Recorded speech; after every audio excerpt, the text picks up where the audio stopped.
All right.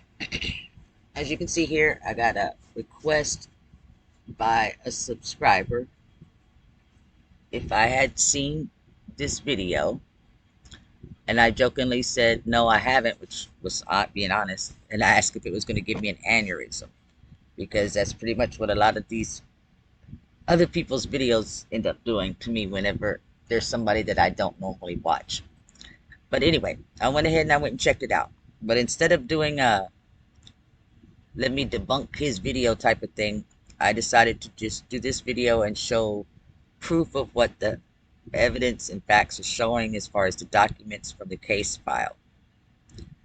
Now, the only thing I can say is that on that other video, he was saying that he was showing results from the second autopsy, and that's absolutely false, because Teresa doesn't even have documentation of the results of the second autopsy. That's why she needs, she made that post about having to pay $10,000.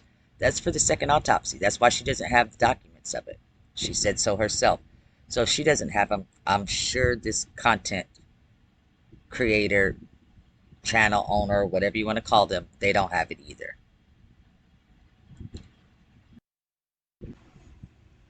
All right, what they were showing you was a document zoomed in, with just showing the part where it says GHB and telling you that this was a copy of from the second autopsy. It's not. And we're going to go over these documents and explain them to the best of my knowledge, and with the help of Google and some other documents that I had done research with. Now you see here, this is the name of the lab that they sent the blood work and urine, stuff like that off to, okay? Now in this toxicology report, you can see here, these are the things that she was actually tested positive for. Positive result, whatever you want to call it. These, as I'm going to show it, are the only things that she did test positive for. This right here. Now what I did with Google is I searched, and blow this up, since I didn't understand what all these words meant on here,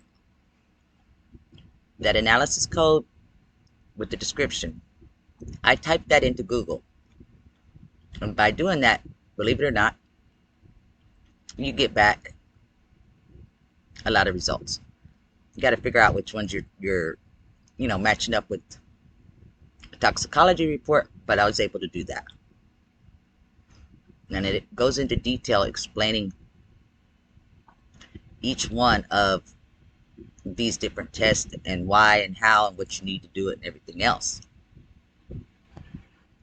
Alright, this is one of the documents that I downloaded. It's like 80 something pages. Okay?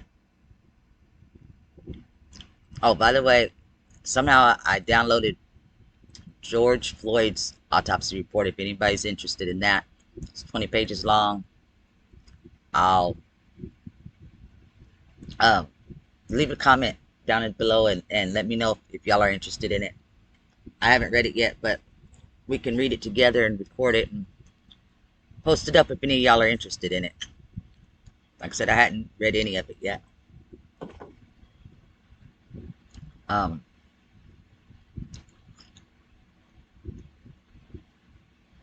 Okay, go to the other document. Alright, here we go. This shows you those little numbers and the words and stuff. This is what it is here. So it says 8052B.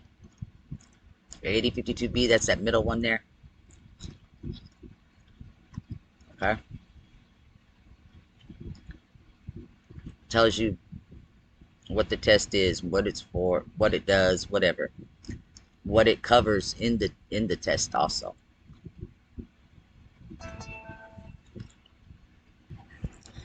Alright, now this post-mortem toxicology, whatever, these are the different things that they're going to run on it. And it tells you, like, all the different drugs, I guess you could say, that they test for. You see all the different names here. amphetamine, amphetamine. Okay, there's your blood alcohol concentrate, BAC. Oh, there's the caffeine, which is not just like coffee or nothing. It's actual no dose that they're testing for. Uh,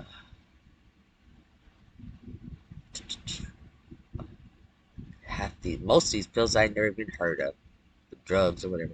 Now that ethanol, that's the same like it's on the test, but I mean on the result thing. But I really don't know the difference between ethanol and alcohol. I don't know. Like I said, I'm not a doctor, and I'm not trying to pretend to be one on YouTube. There's your topiramate. Topamax is a generic name, I guess, or vice versa. The alcohol blood confirmation, that's your code number, that 52250B. So each one of these has a different test result number that comes back. Or if it comes, they do the test, the toxicology, and whatever comes back that it has turned up detected, then they have to order another test to be specifically just looking at those items that were detected. And with that, they come back with those numbers of whatever, how much everything was as far as the level of it, should I say. To pair make, so, and then most of these were all done with the blood. Uh, like here it says, on the blood specimen, they'd like to have 10 ml, but they got to have at least 5.95. It goes either in the gray top or the lavender top, depending on which one's which, what they're doing. You know, I think the blue one goes in the urine. There we go. The gray is on the blood. At least for her toxicology report testing that they were doing.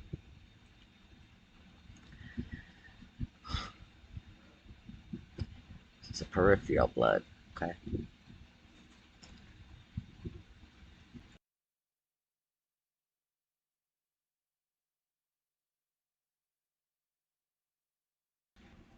Okay, then it starts talking about it being refrigerated or not. It's got to be in a glass container or not. That type of things. Uh, and then it goes down and it uh, lists every one of those drugs again.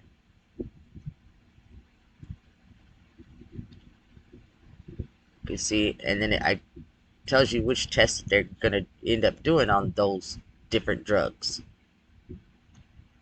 I told you there's a lot of pages.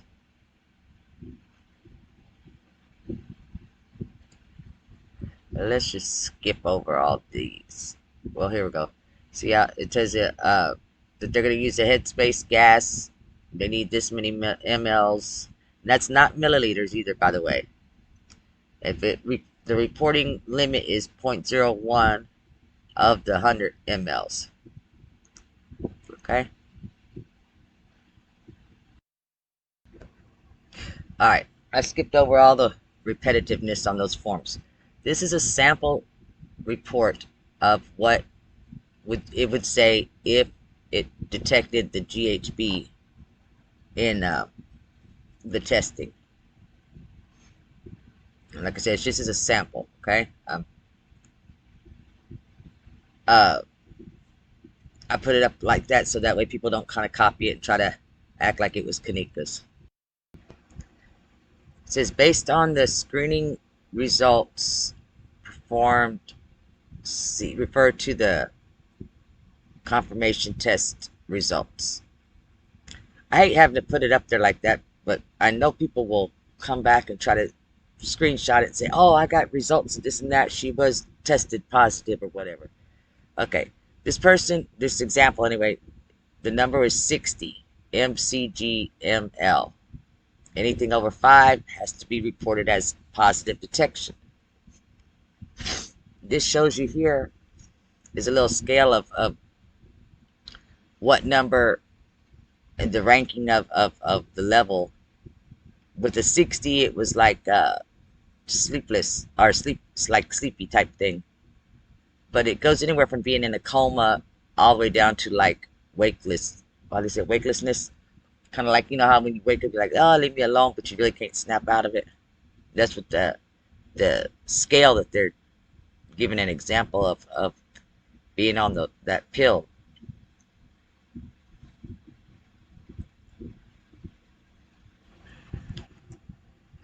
All right, now we go back to the actual toxicology of Kanika. You see the September the 27th, September the 23rd. Um, it shows the excuse me, uh, the different information like the doctors and all that, but it shows right here what was actual positive findings. Which to me, it's really only three things. I don't know why they list that. Like I said, the ethanol and the BAC the separate lines, but that both means the alcohol. Then you had the caffeine from the no-dose and the topiramate. Now, we do some research another time, but I've already did a video on it. The topiramate was in therapeutic levels. The alcohol really was not like over the top, slouchy, drunk, or anything like that. And the no-dose, even taking it with the alcohol, yeah, it's going to enhance it, but it's not going to make them act all out there like what we saw. So I'll keep my opinions, since I'm not a doctor and I'm not trying to play one right now. My opinions on this, to myself at this time. But like I said, this is the results of the toxicology report that was, used as part of the legal decisions that was made, whether we like it or not. See detailed findings section for additional information. So we flip over to the other page and blow this up. Detailed findings. This is where it shows it again. It shows the exact amount of how much was found with each specimen and what kind of specimen and what kind of test they'd used or whatever. With the amount that the detection amount and then the minimum that they had to be able to say that it was this much, and then they reported it, that type of thing. And then it says other than the above findings, examination of the specimens submitted did not reveal any positive findings of the toxicology significance by procedures outlined in the accompanying analysis summary. You can tell it's getting late on me here. Which again is the caffeine, which is your no-dose, which is going to stimulate the alcohol, or even the RIP drink, energy drink thing. Of course, that's got a lot of caffeine in it also. Then you've got how it affects the respiratory and all that other good stuff. And it shows the report limit has to be anything above 0.20. I don't know what hers was. It just says positive. It doesn't say how much it was, but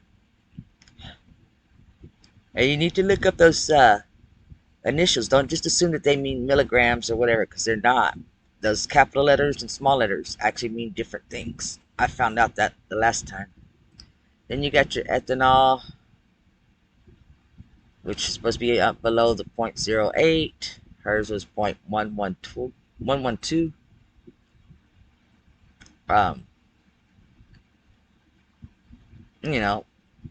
Yeah, they're gonna, like I said, it's gonna enhance each other, but it should not have had her walking like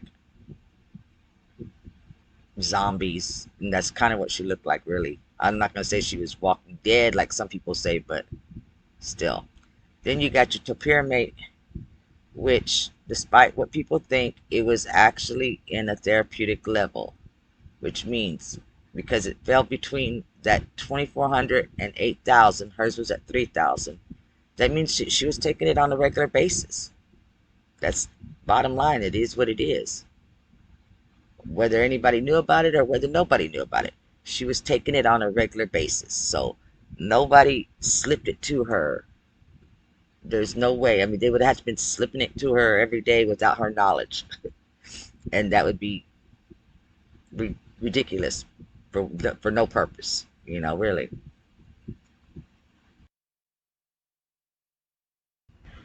All right, let's jump back over here. Now, you look at the dates on here. Autopsy was done on the 10th. This report was done, I'm assuming that's what that means, on the 27th. Now, remember this. Teresa had the second autopsy done. That was a private autopsy. Nothing's going to be ran through the Cook County medical examiner's office if it's a private autopsy, because we don't know where it took place. We don't know, did they have somebody fly in to do it? Did they have the body taken to somebody to do it? I don't know. I mean, none of us know. She hasn't spoken on that. But on this report here, going by what I'm seeing on the dates and reading what the report says and stuff, and again, like I said, I'm not in the medical field. This is my opinion. But to me, it appears like this is the report of what they're requesting things to be go back and be tested specifically for, because like I said before, all the stuff that they're showing us in this case file on the website is not all of the documents. It's not all of the case file. Just like when Mr. Jackie Dragon had to go back and request the medical examiner's photographs, they only gave us a couple of dozen of several dozen that they have. And he got that by paying the cost of several $100s on top of doing the FOIA request for it. So what we have here is just bits and pieces still, and unless you're in the medical field, you're not going to really truly know 100%. And you can sit here over the internet and say, oh, I'm in the medical field. I've sat here and watched a YouTuber say that they're in the medical field, they're not in the medical field, they are in the medical field, they're not in the medical field. So, and my opinion on that is probably the same as everybody else's. Okay, now down here at the, look, okay, this is the final, remember. It's got that date of the 27th, but you look down here, it says the confirmed positives, there's nothing there. So apparently, since we know now what she was confirmed positive for, that this was not the final. And it says subcontracted test, and it has listed the specific test that they want done, and including the GHB that had to be approved for some reason by the doctor, one of the doctors anyway. Then we have the amended one. Now, if you notice, this is dated on October the 5th. That's the day the case was closed and ruled an accident. As I'm thinking it's based off of this toxicology, where she's testing positive for the alcohol being over the limit. And then on these other ones, it says to see the NMS report for the results, including the GHB that was approved by that doctor. So then you have to go to that other report from the MNS lab result team to get the results.